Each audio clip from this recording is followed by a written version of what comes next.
Oi, pessoal. Eu tô aqui da escola já gravando aquela aula a aula passada, né, que eu esqueci de gravar.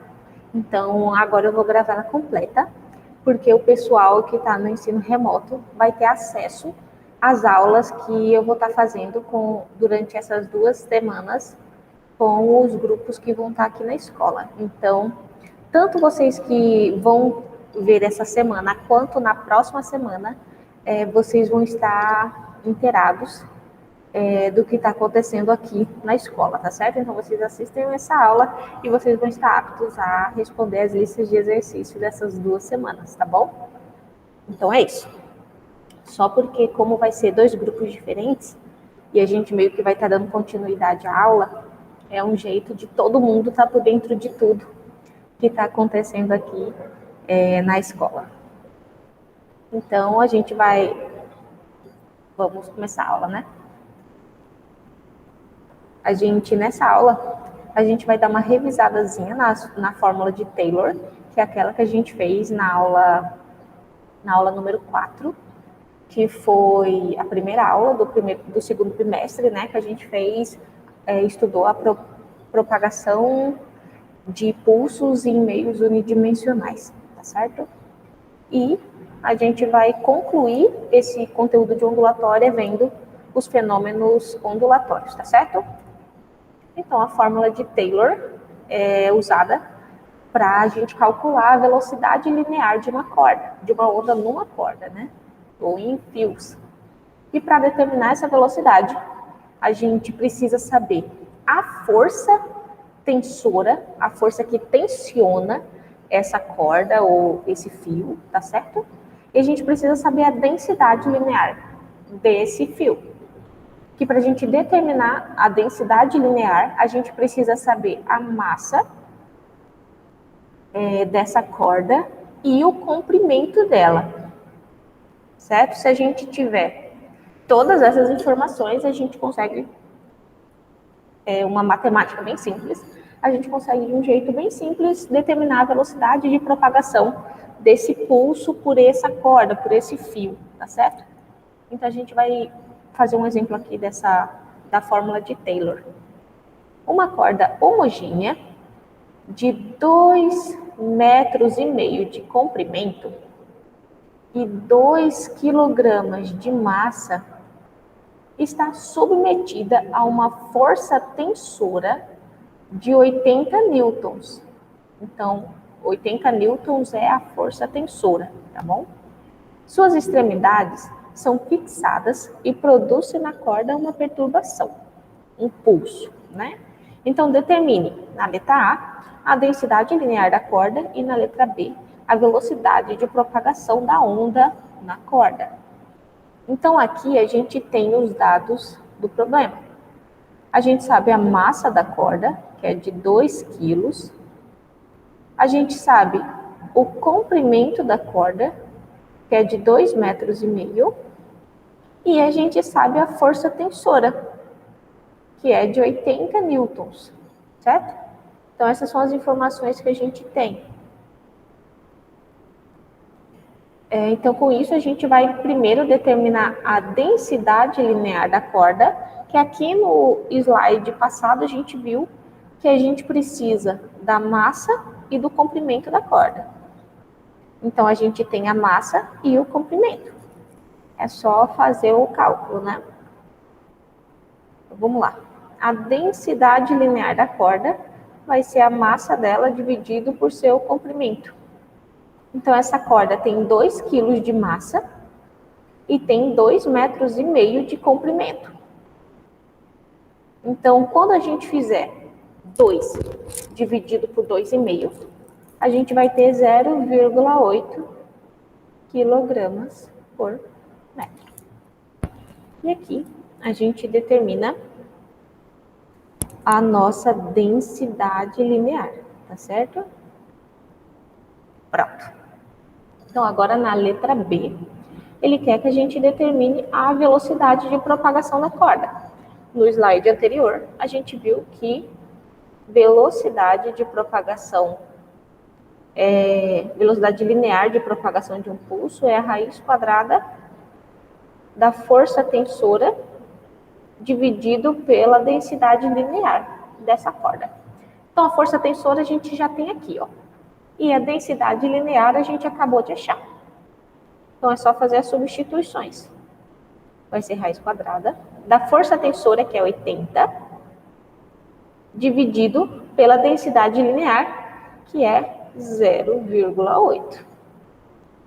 Então, se você fizer essa divisão aqui de dentro, ó, se você fizer essa divisão aqui de dentro, 80 dividido por 0,8, você vai ter 100. Então, vai ser raiz quadrada de 100. Ok? Então, agora, para a gente determinar essa velocidade linear, a gente vai tirar a raiz quadrada de 100, né? Que é 10. 10 metros por segundo. E essa é a velocidade linear dessa corda, tá bom? Então, agora a gente vai entrar nos fenômenos ondulatórios.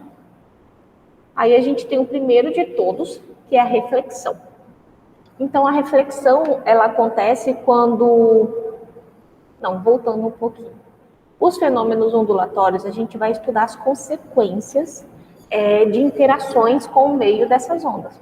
Geralmente, a colisão, passar por fendas, esse tipo de coisa. Tipo assim, a gente estava estudando até agora só as ondas. A gente estudou sua amplitude, seu comprimento de onda, sua frequência, período. A gente estudou a onda em si. Agora, nos fenômenos ondulatórios, a gente vai começar a estudar a interação dela, a consequência da interação dela com o ambiente, certo? Então, a primeira dessas aqui é a reflexão. É o que acontece com as ondas quando ela colide com alguma superfície, certo? Ela colide com algum obstáculo. Então, o ato da reflexão é o ato dela colidir nesse obstáculo e ser refletida. Então, ela colide no obstáculo e depois retorna. Então, ela fica no mesmo meio de propagação. Por exemplo, a minha imagem, certo? Isso tudo são ondas luminosas se propagando. A onda luminosa, eu sou atingida pelos raios de luz, eles batem na superfície do meu corpo e são refletidos.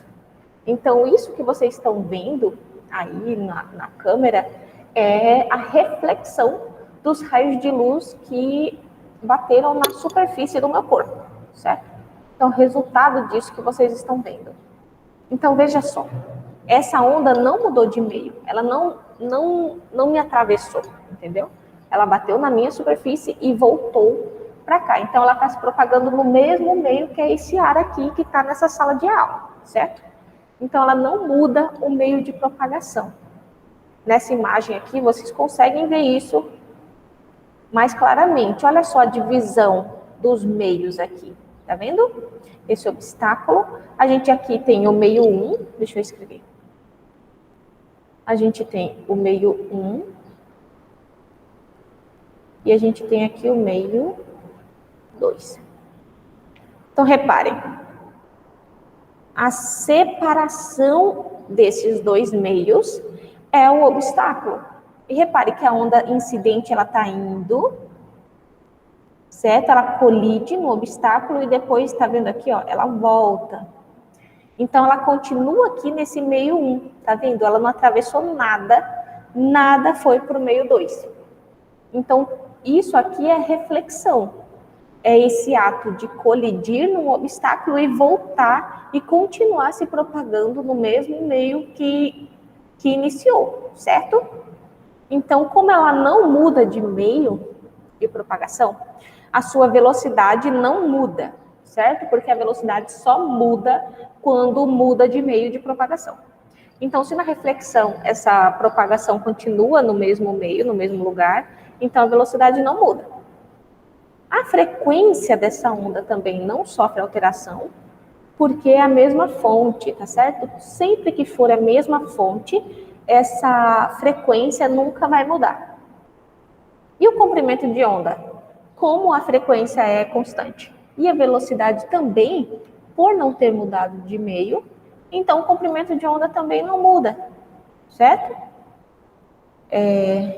Então a gente vai sempre relacionar o fenômeno ondulatório com a alteração das propriedades da onda, tá certo? Velocidade, frequência e comprimento de onda.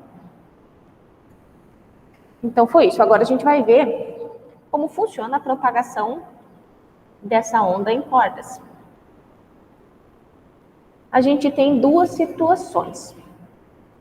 A gente tem quando a corda está presa aqui, quando ela está numa haste móvel, certo?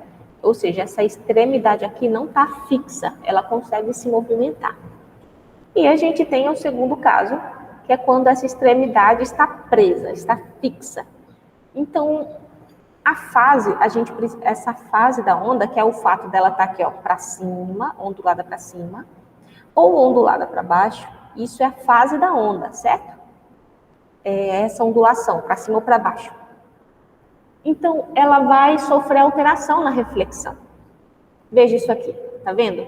O pulso se propagando, certo? O pulso se propagando, e quando a extremidade é livre, ela não muda a fase dela quando ela reflete, tá vendo? Ela foi, colidiu e refletiu, voltou.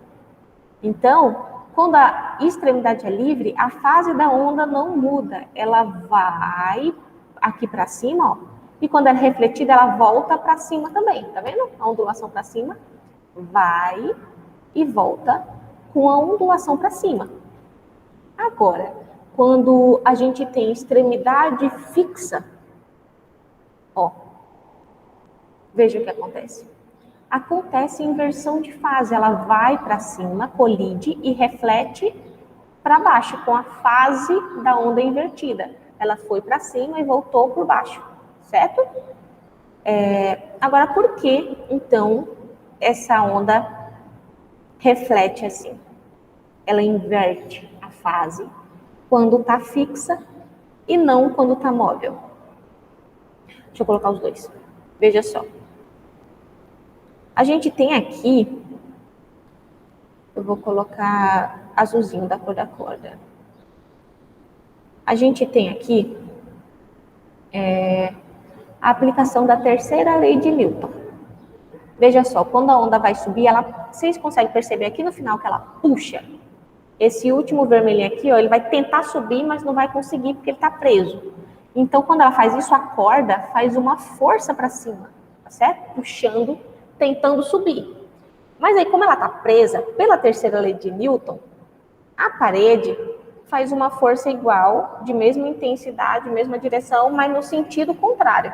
Então, quando a corda puxa para cima, a parede puxa ela para baixo, de volta. E nesse puxado para baixo, nessa resposta da força, ela inverte a fase dela. E como aqui em cima ela está livre, ela não tem essa aplicação da terceira lei de Newton, certo? Porque ela, quando ela puxa para cima, nada a segura. Então, ela consegue subir. Ela sobe e volta à fase normal. Agora, aqui, quando essa extremidade está fixa, ela não tem isso, ela não tem essa liberdade. Então, quando ela faz a força para cima, o que segura ela executa a força para baixo e inverte a fase dela, certo? Eu vou deixar o link daquele aplicativozinho que eu usei com vocês na outra aula, eu vou deixar disponível aqui também junto com os slides, tá certo? Caso vocês queiram fazer os testes que eu fiz na aula anterior, usando aquele aplicativo. Pronto, aí aqui a gente vai fazer um exemplo de reflexão.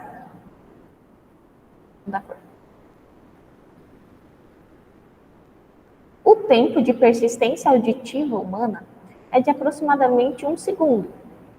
Isso significa que, considerando constante a velocidade do som no ar, igual a 340 metros por segundo, a mínima distância necessária entre a fonte sonora e o obstáculo para o ser humano ouvir o eco de sua voz é de 34, 340, 170, 17 ou 100 metros.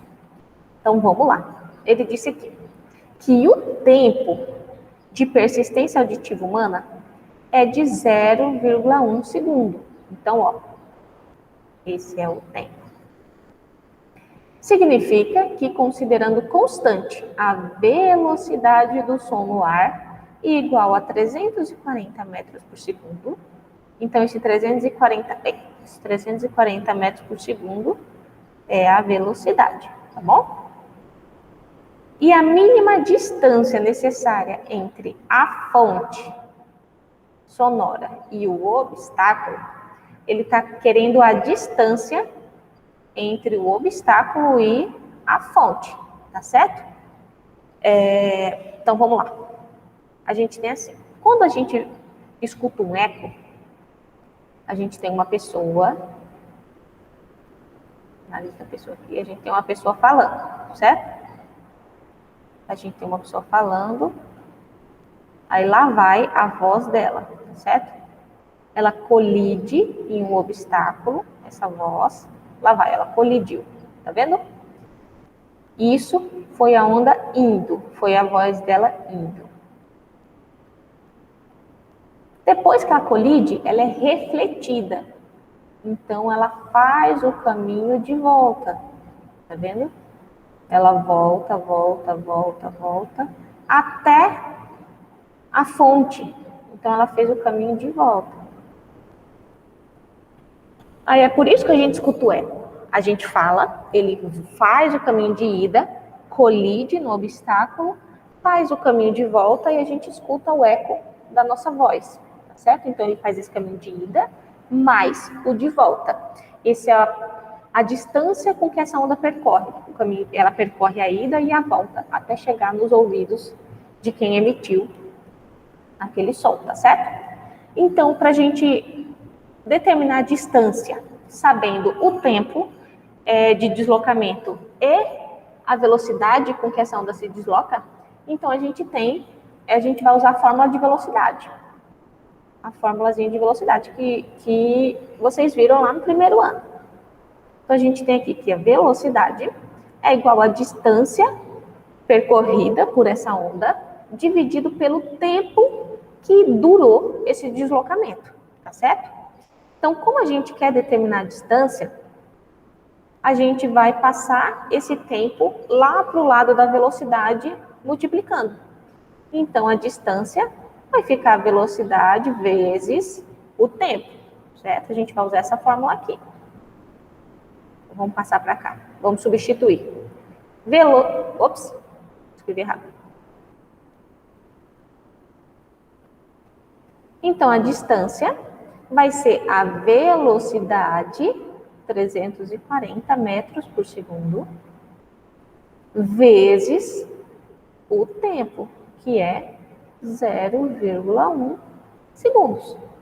Então, a gente vai fazer essa multiplicação. 340 vezes 0,1 vai dar 34 metros. A gente terminou? Não terminamos. Porque ele não está perguntando a distância percorrida pelo som. Ele está perguntando a distância entre a fonte e o obstáculo. Então, a distância que essa onda percorreu, esses 34 metros, foi isso. Foi essa ida mais a volta. Então, a onda percorreu 34 metros indo, colidindo no obstáculo e voltando. Então, esses 34 metros é o total da ida e da vinda. Mas como ele só quer saber essa distância aqui, ó, ele quer saber essa distância, então a gente vai calcular a distância é a metade disso, né? Ele quer saber só o quanto vale a ida ou o quanto vale a volta. E é a metade desse caminho. Então, vou até mudar de cor aqui. Aqui, ó. A distância entre a fonte e o obstáculo. Ixi, gente, vocês perdoam a letra porque tá feia, viu? Essa distância vai ser a metade da distância com que a onda percorreu. Então, ela vai ser a metade de 34, certo? Que vai ser 17 metros. Então, vai ser aqui a alternativa da letra B. Deixa eu colocar essa mesa por cima desse fio, que tá só voltando aqui. Pronto. Então, é assim que se resolve exercícios de eco. Então, prestem atenção aqui, ó. Eco. Certo? Toda vez que ele estiver perguntando a distância entre a fonte e o obstáculo, vocês precisam dividir por 2, tá certo? Porque o eco, ele vai e volta. Então é isso. Vamos ver. Ai, não. Eu mudei a cor do marca-texto. Então, agora vamos ver o próximo fenômeno ondulatório. É a refração. Que a refração acontece quando uma onda atinge uma região que separa os dois meios e atravessa. Tá vendo a diferença entre ela e a reflexão? Na reflexão, ela volta. E na refração, ela atravessa. É o ato dela atravessar essa região que está separando dois meios. Então, ela vem no meio 1 e atravessa para o meio 2, certo? Então, como ela muda o meio de propagação agora, ela sai do meio 1 e vai para o meio 2, então a sua velocidade muda. Ok? Então, a velocidade muda porque ela atravessou, ela mudou o meio de propagação. E como a velocidade, a frequência é a mesma, né? Se a fonte continuar sendo a mesma, a frequência nunca vai mudar. E nesse caso aqui, a gente está falando da mesma onda, tá certo? É a mesma onda que só atravessou uma separação aí de meios. Então, ela é a mesma onda, certo? Então, ela tem a mesma frequência, porque como é a mesma onda, ela está sendo emitida pela mesma fonte, tá certo? Então, como é a mesma fonte, a frequência não muda. E o comprimento de onda muda porque a velocidade mudou. Então, essa aqui, ó, do lado, tá a relação de mudanças entre onda e velocidade. Como a frequência permanece constante por ser a mesma onda, então a velocidade e o comprimento de onda vão ser inversamente proporcionais. Se a velocidade diminuir, o comprimento de onda aumenta. Se a velocidade aumentar, o comprimento de onda diminui. Certo? Inversamente proporcionais. Esse é um caso de refração, tá certo? Se vocês notarem, a velocidade da onda em todos esses meios está um pouquinho diferente, é muito sutil. E ele sofre também um desvio quando ele muda de meio, justamente porque a velocidade muda, tá certo? Repare também, se a velocidade muda, o comprimento de onda também mudou, não foi? Então, repare, no comprimento de onda aqui, certo? Ele é menor, e quando ele atravessa, ele aumenta. Tá vendo que o espaçamento entre as ondas aqui aumenta bastante quando ele sai desse prisma. Se o comprimento de onda aqui fora aumentou, significa que a velocidade diminuiu um pouco, tá certo? E aqui, se o comprimento de onda diminuiu, significa que a velocidade aumentou. Essas cores aqui sendo separadas é a decomposição da luz, tá certo? Da luz branca. A gente vai estudar isso nas próximas semanas em ótica. Então, era só para vocês notarem que quando acontece a reflexão, acontece esse desvio da onda. Porque, ó, como ele estava indo nesse angulação, quando ele atravessou o meio, ele desceu um pouquinho, caiu um pouquinho, e quando ele atravessou de novo, caiu mais um pouquinho, certo? Isso é o que acontece quando dá essa impressão que a onda curvou, né? Que a luz curvou. Porque conforme ela muda o meio de propagação, ela muda a sua direção, tá certo? O ângulo da sua direção. Outro exemplo que a gente vê isso é quando a gente olha para objetos em lagos, em rios bem límpidos. Dá a impressão que eles estão mais, que o rio é mais raso.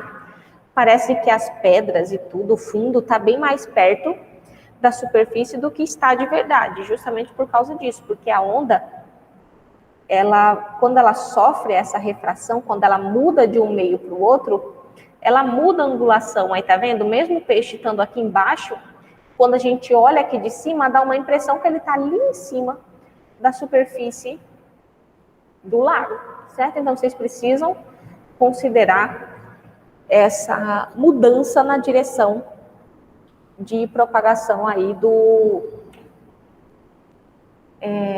da onda, tá certo? É o que causa essa ilusão. Ou então quando a gente coloca a colher, às vezes, num copo d'água e dá a sensação que está quebrado, sabe? Deixa eu ver se eu encontro aqui um exemplo para vocês. É bem fácil de achar aqui no Google.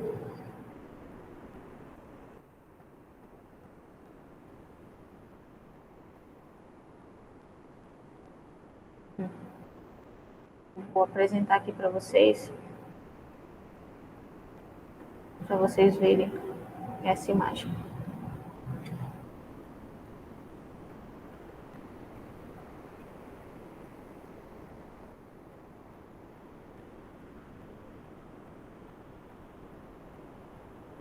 Mas só um minutinho. Aqui. Vou colocar aqui no slide para vocês verem.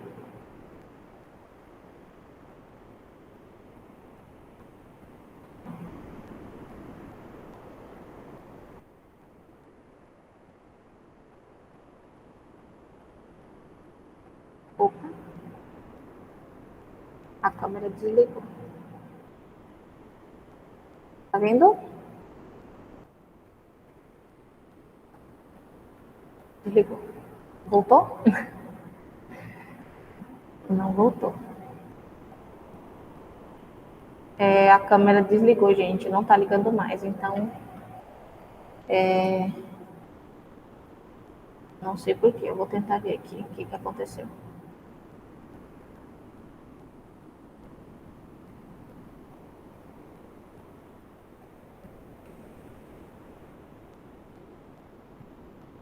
Deu falha na câmera. Então, vai ficar sem a imagem mesmo, é o jeito. Então, vocês estão vendo aí agora essa mudança de angulação, quando acontece a refração, dessa sensação aí que esse lápis está quebrado, certo? É a mesma coisa que acontece no peixe, como eu mostrei para vocês. Então, aqui, a gente olhando a refração em cordas, certo? Vocês precisam saber que nesse caso aqui a gente vai ter a refração, que é esse pulso passando para a corda seguinte, e a gente vai ter também a reflexão, tá certo? Que ele volta na mesma corda. Então acontece reflexão e refração nesse caso, mas a gente vai olhar só para a refração, tá certo? Por enquanto. A gente vai olhar só a refração. Então a gente tem aqui dois meios diferentes. Então as cordas são diferentes uma da outra. Por consequência, uma vai ser mais densa do que a outra. Uma vai ter mais massa do que a outra para aquele comprimento. Pode entender assim como a corda mais densa vai ser a corda mais grossa, certo? E a corda menos densa vai ser a corda mais fina, tá bom? Então, quando a corda está indo, quando o pulso está indo da corda mais grossa para mais fina, a gente tem que não muda a fase de propagação dessa onda. Porque isso aqui, ó, essa corda mais fina, ela vai funcionar como uma extremidade livre, que a gente viu lá da reflexão. Porque ela não tem peso suficiente para segurar a corda mais grossa, tá certo? Então, ela consegue movimentar ela livremente. Então, quando o pulso está indo para a corda mais fina, Então, não há mudança de fase. Agora, quando é o contrário, quando o pulso está indo para a corda mais grossa, certo? Aí, o pulso refletido aí volta com inversão de fase, tá certo? Então, veja, ele atravessou a corda aqui, ó, mas o refletido não mudou a fase, ele foi para cima e voltou para cima também. Agora, quando vai para a corda mais grossa, ele foi para cima e voltou para baixo. De novo, essa inversão de fase acontece na parte que foi refletida, tá bom? Na parte que foi refratada, a parte que mudou de corda, não acontece inversão de fase. Perceba, a parte que refratou, que atravessou de corda, ó, continuou para cima, tá vendo? E a parte aqui, ó, o pulso veio, a parte que mudou de corda também continuou para cima. Notaram? Na refração, a mudança de fase não acontece, ela vai, na fase que ela vier, ela continua, ela atravessa. Só que a parte que reflete é que sofre mudança de fase, tá bom? Quando tá o meio seguinte é a corda mais densa ou mais grossa. Coloquei aqui esse exemplo também para vocês, ó. Repare, tá vendo? Aqui tá indo da mais grossa para mais fina, da mais densa, vou escrever, da mais densa para menos densa. Então, repare, ela vem, é propagada, ó, tá vendo? E ela volta também na mesma fase, tá bom? Agora, quando ela vai da menos densa para mais densa, quando ela é refletida, ela inverte a fase dela. Ela vai para cima e depois retorna para baixo, tá bom? Mas a parte que é refratada não muda, certo? Ela continua para cima normal.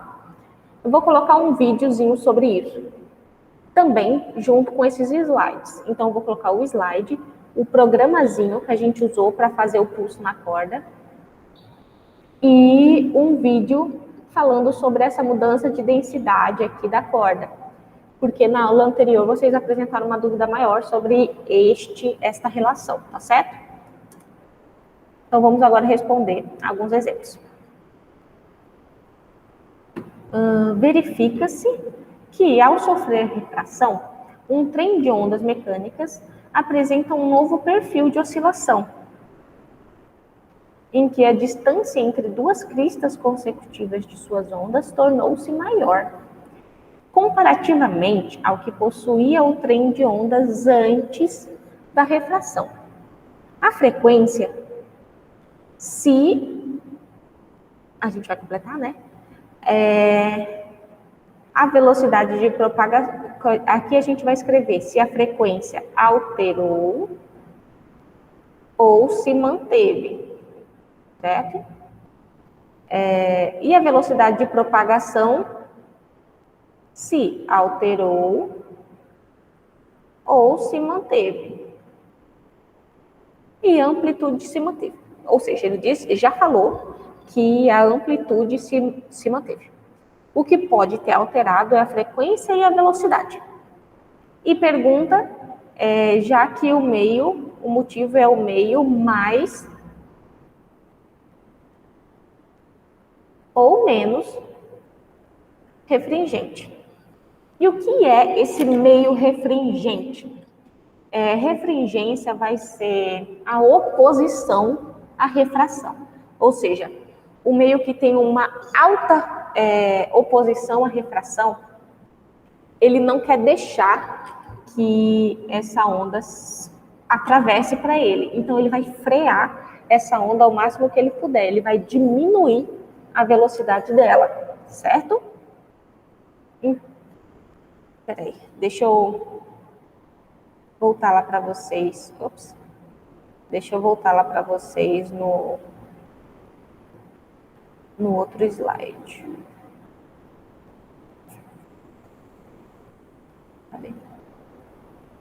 Deixa eu voltar lá para vocês no outro slide que a gente fala sobre a relação entre a velocidade na refração aqui. Vocês estão vendo? A gente tem que quando ela muda de meio, a velocidade vai mudar, isso é um fato. Então, a gente vai prestar atenção se o comprimento de onda vai aumentar ou diminuir, para a gente saber aqui o que acontece com a velocidade, certo? Se o comprimento de onda tiver aumentado, a velocidade vai diminuir. Se o comprimento de onda tiver diminuído, a velocidade vai aumentar, tá bom? Então, agora a gente vai voltar lá para o slide que a gente estava. Pronto. Então, ó, a gente viu que a distância entre as duas cristas consecutivas tornou-se maior. Bom, a distância entre duas ondas consecutivas é o comprimento de onda, gente. Então, o comprimento de onda aqui aumentou, tá vendo? Ele aumentou. Se o comprimento de onda aumentou, então a velocidade vai diminuir.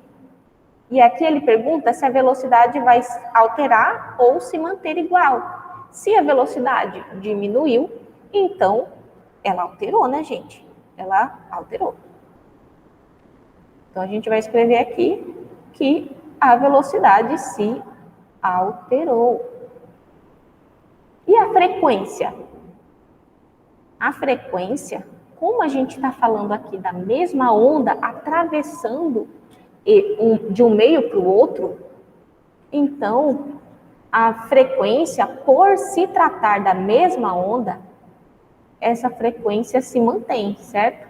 Ela se manteve, porque fica a mesma frequência por ser a mesma onda, tá bom? Ele afirmou que a amplitude se manteve e pergunta se o meio é mais refringente ou menos refringente, certo? Então, veja só. Se a velocidade diminuiu,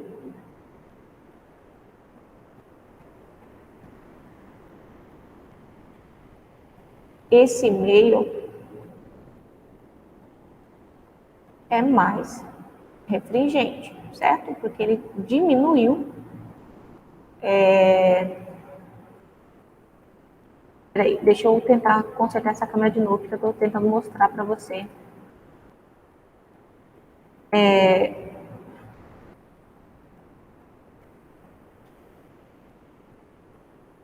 Tentar mostrar para vocês o que eu estou fazendo aqui.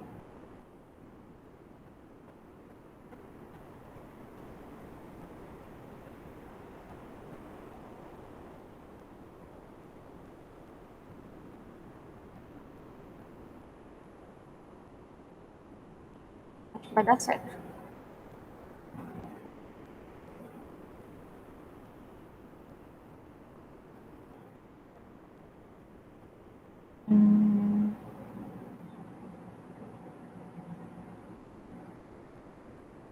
A gente, não tá dando certo. Vai ter que ficar assim mesmo.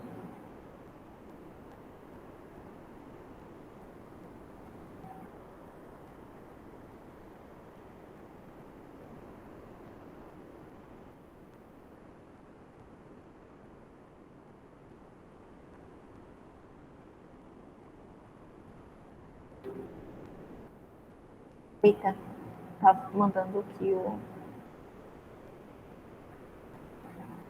Pronto. Eu acho que meu computador vai reinicializar, então a gente vai ter que deixar essa câmera para lá mesmo. Então tá aí, né, gente?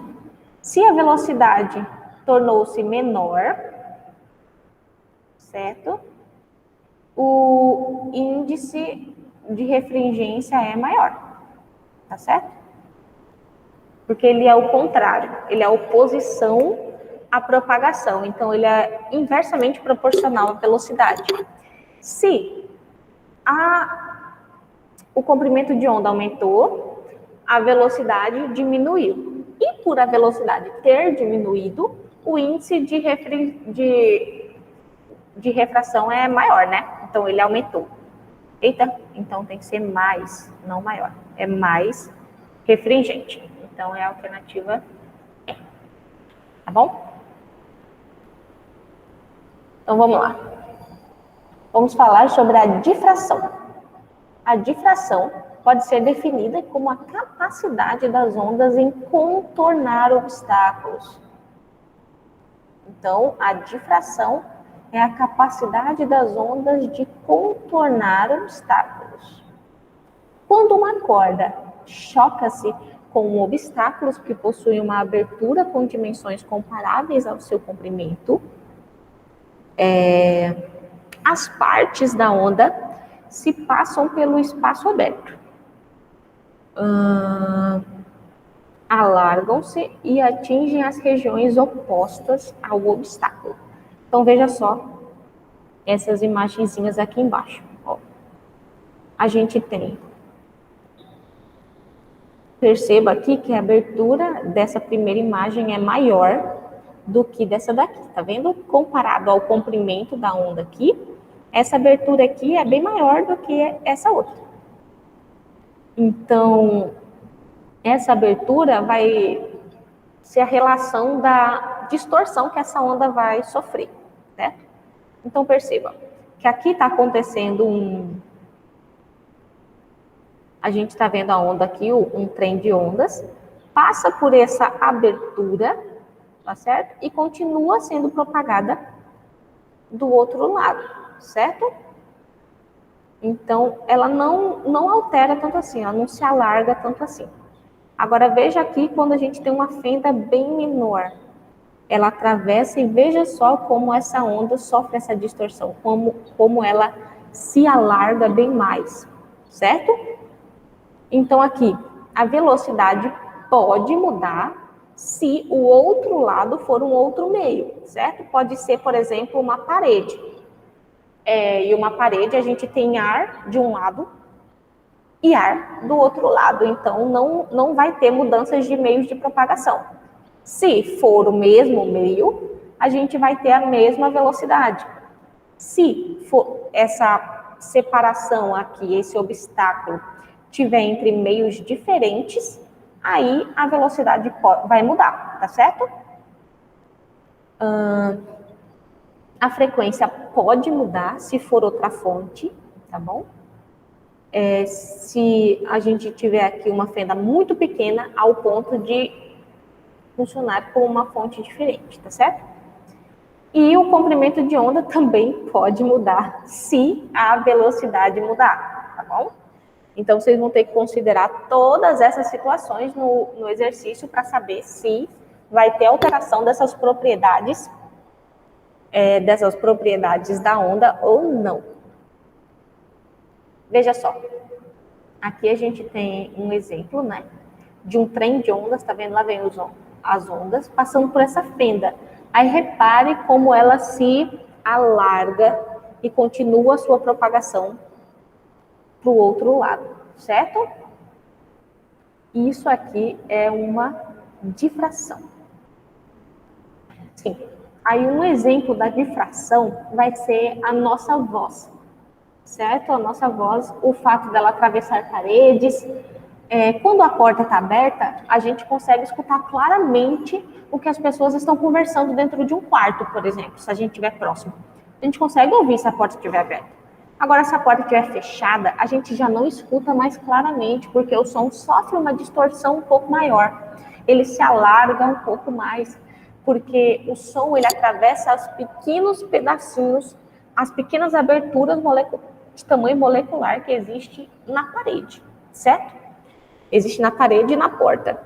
Então, ele consegue atravessar e ele consegue contornar esses obstáculos que existem na composição do material, tá certo? Então, vamos responder esse primeiro exemplo. A imagem a seguir ilustra o Cebolinha e a Mônica separados por um muro. Apesar dessa separação, o Cebolinha consegue ouvir a voz da Mônica chorando e chamando por ele. O fenômeno acústico que permite isso que permite que isso seja possível é denominado reverberação, difração, reforço, interferência construtiva ou polarização. Esse exemplo aqui,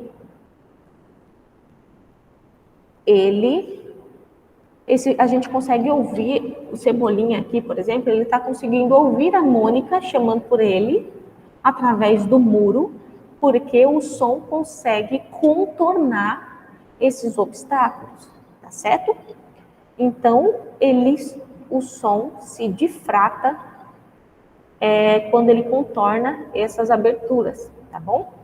É uma difração que acontece aqui nesse caso. Agora a gente vai ver a interferência. Será que eu consigo ver quanto tempo já está essa aula?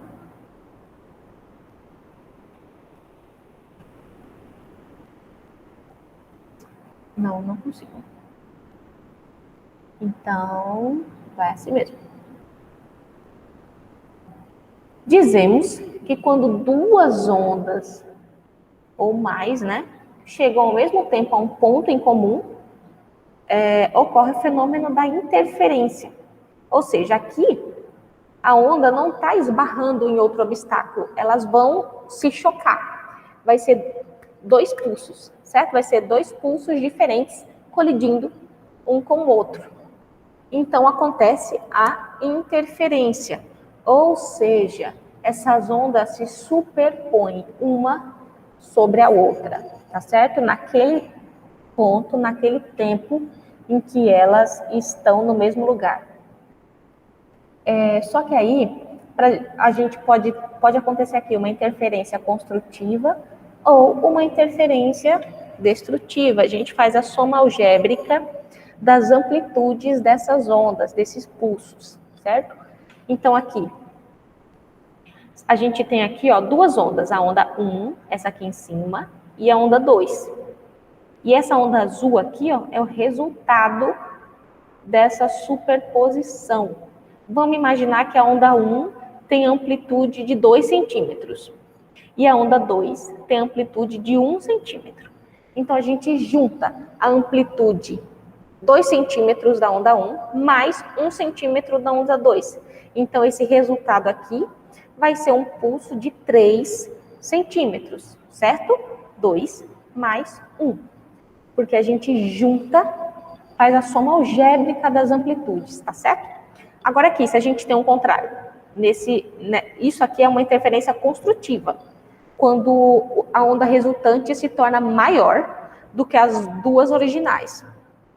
E a interferência destrutiva é quando a onda fica no meio termo, tá certo? Então a gente tem aqui a onda 1, vamos dizer que ela tenha 3 centímetros de amplitude, e aqui a onda 2 tenha menos 2 centímetros de amplitude. Então, a gente tem 3 centímetros menos 2. Então, essa onda resultante vai ter 1 centímetro. 3 menos 2 vai dar 1 centímetro, certo? Então, a onda resultante foi uma interferência destrutiva, porque ela ficou aqui no meio termo entre essas duas ondas, tá certo? Entre elas, na verdade, não exatamente na metade. Então, veja só o que acontece. Repare. A gente chama isso de onda construtiva, tá vendo? E onda destrutiva. O resultado aqui vai ser o preto, tá certo? Ó, ela se tornou maior e aqui ela se tornou menor, ficou no meio das duas ondas, tá certo? Aqui a gente tem um exemplo.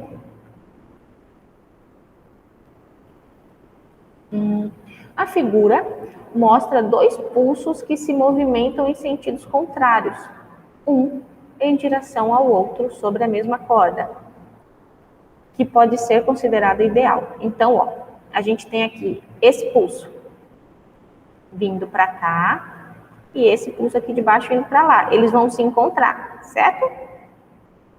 Ops, não. Isso aqui é um e esse é outro. Disfarça, gente, tá errado. É toda essa região aqui, ó. Toda essa região tá indo para lá e esse pulso tá vindo para cá. Essas duas partes aí, esses dois pulsos vão se encontrar aqui na metade do caminho. Aí, como é no momento em que houver a sobreposição total, a disposição esperada para os pontos da corda estará melhor indicada por qual dessas situações? Então, veja só. Vamos colocar aqui azul, esse negativo, né? Menos 1, aqui menos 1 quadradinho. E vamos deixar vermelhinho esse quadradinho positivo. Então, a gente tem aqui mais 1. Deixa eu apagar. Então, aqui a gente tem mais 1, né? E aqui embaixo a gente tem menos 1. E já aqui nesse daqui a gente tem os dois negativos, né? Ó, a gente tem os dois negativos. Então, a gente tem aqui... A gente tem aqui 1 menos 2, certo? Então, quando eles se encontrarem aqui no meio, esses aqui vão se juntar, menos 1 com menos 2, aqui no meio vai ficar menos 3, vai ficar aqui, ó, menos 3, né? E aqui em cima, a gente vai ter o mais 1. Mais 1, tá vendo? Então, esse daqui, como a gente vai ter mais 1 aqui em cima, deixa eu até reescrever isso aqui, eu vou tirar esse menos 3 e vou colocar aqui menos 1 em cada um. Menos 1, menos 1 e menos 1. Cada quadradinho desse representa menos 1 porque eles estão para baixo, né? Então, esse aqui que a gente vai ter o mais 1 em cima e o menos 1 embaixo, eles vão se anular, tá certo? Um vai anular o outro. E só vai sobrar esses dois negativos, tá certo? Então, o pulso vai ser 1 para cima, 2 para baixo, tá certo? 1 para cima. O resultado, como eles se anulam aqui, é melhor apagar, né? Deixar apagado, para a gente ver só o que sobrou.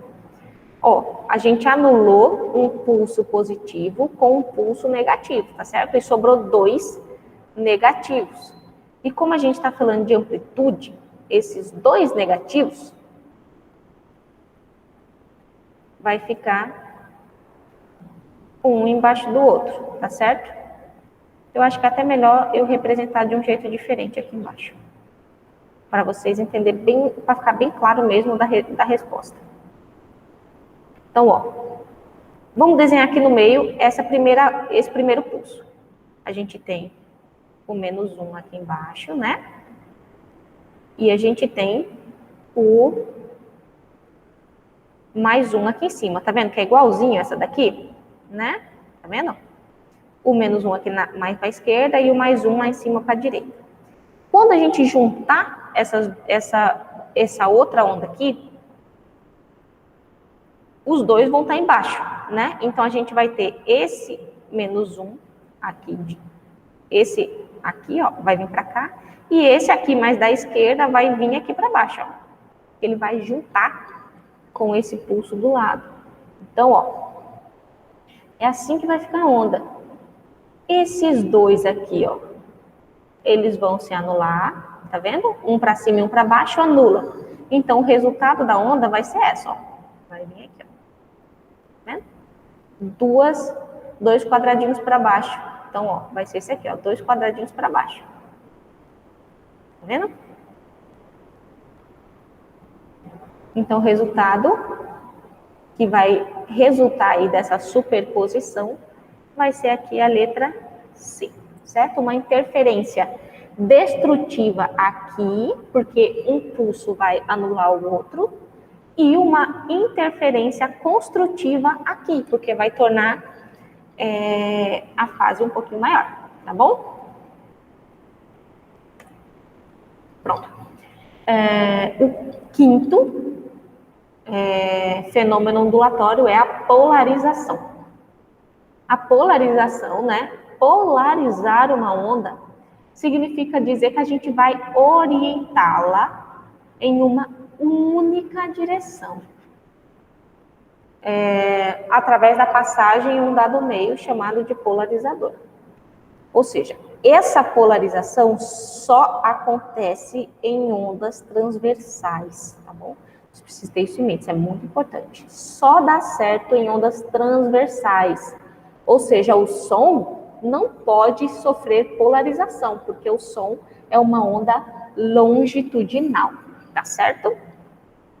Então, veja só, uma aplicação, né, um polarizador são as lentes de óculos, certo? Os óculos ideais, eles têm lente polarizada. Quando a gente vê aqui, isso aqui são os polarizadores que a gente encontra em laboratórios, tá certo? Mas as lentes de óculos funcionam do mesmo jeito. A gente tem aqui um polarizador vertical. Então, a gente vê uma luz, uma fonte, né, uma onda não polarizada. Uma onda transversal, né, ela é tridimensional. Então, ela está se propagando aí para todas as direções, né? Então, como o polarizador é vertical, tá vendo? Ele só vai deixar passar as ondas que estão na vertical. As outras vão ser barradas, tá vendo? Ó? Todas as outras ondas, essa daqui, ó, essa aqui, nessa direção, elas não passam, porque elas foram barradas pelo polarizador. Então, só vai atravessar aquelas ondas que estiverem na vertical, tá vendo? Elas estão na vertical. Só passaram essa. Então, se a gente colocar um outro polarizador aqui na horizontal, tá vendo?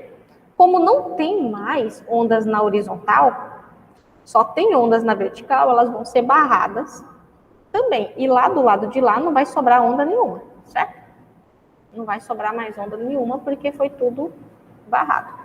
Então, esse é um bom jeito de quando você vai para a praia, por exemplo, e chega aqueles vendedores ambulantes te oferecendo óculos de sol, dizendo que a lente é polarizada, para você saber se essa lente é polarizada mesmo, um teste fácil e rápido, você pega 2 óculos do mesmo modelo e coloca um atravessado do outro, a lente uma atravessada da outra. Um na horizontal e outro na vertical. Você não pode enxergar nada que tem do outro lado. Se você conseguir enxergar o que tem do outro lado através dessas lentes, significa que elas não são polarizadas. E aqui a gente tem a ressonância, o sexto. E penúltimo. A ressonância, gente, ela acontece quando um sistema físico recebe energia por meio de excitações de frequência igual a uma de suas frequências naturais de vibração. Assim, o sistema físico passa a vibrar com amplitudes cada vez maiores. Perceba, gente, todo material, tudo que existe, tem uma frequência natural de vibração, a frequência com que suas moléculas vibram, tá certo? Toda molécula está em vibração. Vocês já devem ter visto o ano passado, quando viram temperatura e energia cinética, essas coisas, né? Então, toda molécula está vibrando. E isso é a frequência natural daquela substância, daquele material. Então, quando, por exemplo, está ventando, alguma coisa acontece e esse vento está batendo naquele material com a mesma frequência natural do material, ele começa a ceder energia, certo? Para esse material, ele vai cedendo energia. Então, cada vez mais, essa amplitude aumenta, a amplitude de vibração. Isso acontece algumas vezes em pontes, certo? Veja só esse exemplo. Isso aconteceu numa cidadezinha dos Estados Unidos, certo? É óbvio que essa ponte caiu, tá? Então, veja só, nesse dia, por coincidência, o vento que estava soprando naquele dia, naquele momento, estava com a mesma frequência natural desse concreto, do material que foi construído essa ponte. Então, esse vento, ele foi cedendo energia cinética, foi cedendo energia de essa excitação na ponte. Então, a amplitude da vibração natural dela, ou seja, as ondas daquele material, né? A vibração molecular começou a ficar cada vez maior, com amplitudes maiores, até que chegou ao ponto de distorcer o material, tá vendo? Aí aqui é a mesma ponte, só que filmado de cima. Olha só, gente, veja só o que aconteceu com essa ponte. É muita, muita coisa.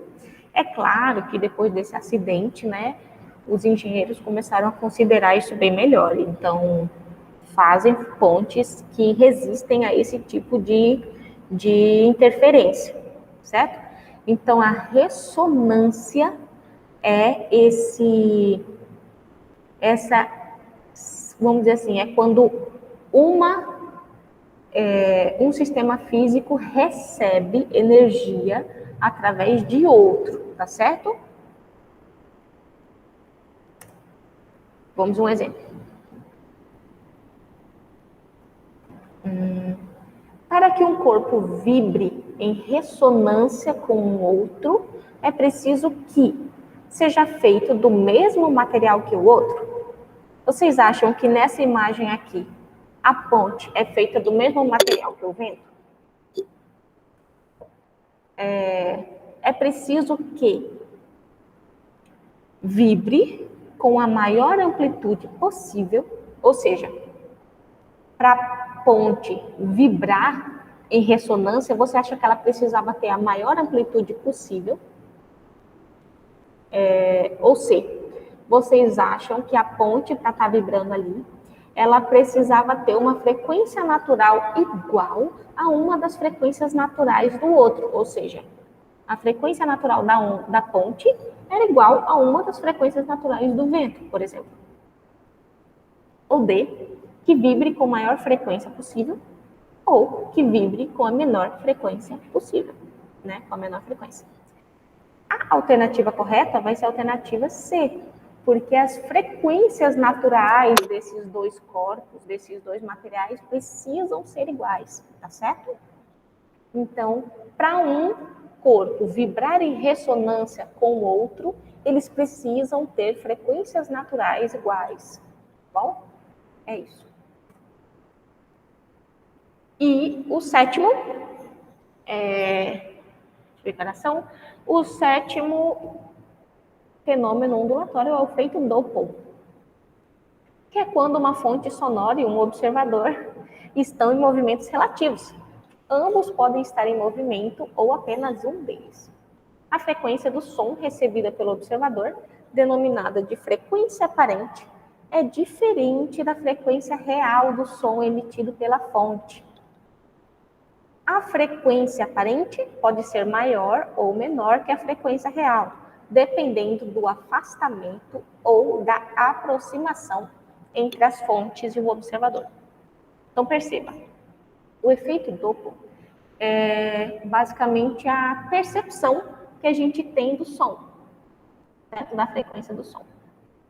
Então, uma sirene, por exemplo, a gente percebe que ela muda um pouquinho a voz conforme o som, conforme ela passa pela gente, a sirene de uma ambulância, por exemplo.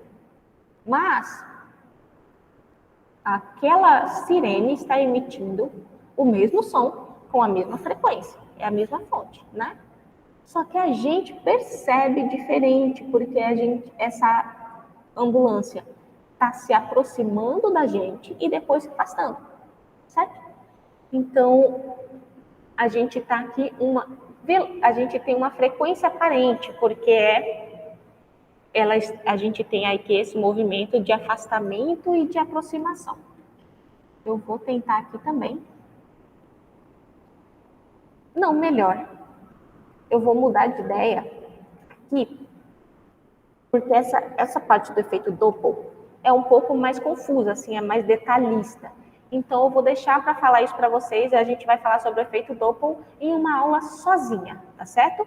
Então, a gente vai ficar com os 6 fenômenos ondulatórios aí, esses 6 que a gente viu, porque assim, só para vocês verem, ó, precisa de todo um detalhe, certo? De aproximação, de afastamento. Então, essa fórmula vai mudando conforme essas situações mudam. Então, acho melhor a gente fazer isso numa aula sozinha. Vou desistir aqui de colocar junto, porque não, com isso a gente não vai dar devida importância para essa situação. Então, ó, veja só. A gente tem aqui, a gente viu, né, já na aula 4, a fórmula de Taylor, que a gente revisou agora, aí de fenômenos ondulatórios, a gente viu reflexão, refração, difração, interferência. De novo, reflexão é quando a onda reflete, ela vai e vem e continua no mesmo meio, tá certo? Refração é quando ela atravessa de um meio para outro. A difração é quando ela contorna os obstáculos. A interferência é quando uma onda sobrepõe a outra, e ela pode ser construtiva ou destrutiva, né? A gente tem a polarização, que é quando a gente coloca as ondas transversais, a gente orienta a direção que elas vão ficar, certo? Através do polarizador. E a gente tem a ressonância, que é quando a gente tem 2 corpos diferentes, né? A gente tem 2 corpos vibrando com frequências naturais iguais, e isso causa ressonância, uma vibração com amplitude maior em um deles, tá bom? E o efeito Doppler a gente vai deixar para a aula seguinte, para ficar mais calmo, né, gente? Ficar mais tranquilo. Então, para a aula de hoje é isso. A gente vai ver isso durante a próxima semana, né? E essa e a próxima semana a gente vai estar vendo isso em sala de aula. E a parte do efeito Doppler vai ficar para depois da avaliação, tá certo? Lembrando que a avaliação é dia 5. Então, revisem bastante essas aulas, tá bom? Revisem bastante essas aulas que a gente vai... Eu vou fazer um videozinho de revisão para vocês, antes da prova, tá certo? Então é isso, pessoal. A câmera, eu acho que ainda não está funcionando. Não está ligando. Então a gente se vê na próxima aula, tá certo? Ou aqui na escola ou aqui na videochamada. Tchauzinho para vocês. Até a próxima.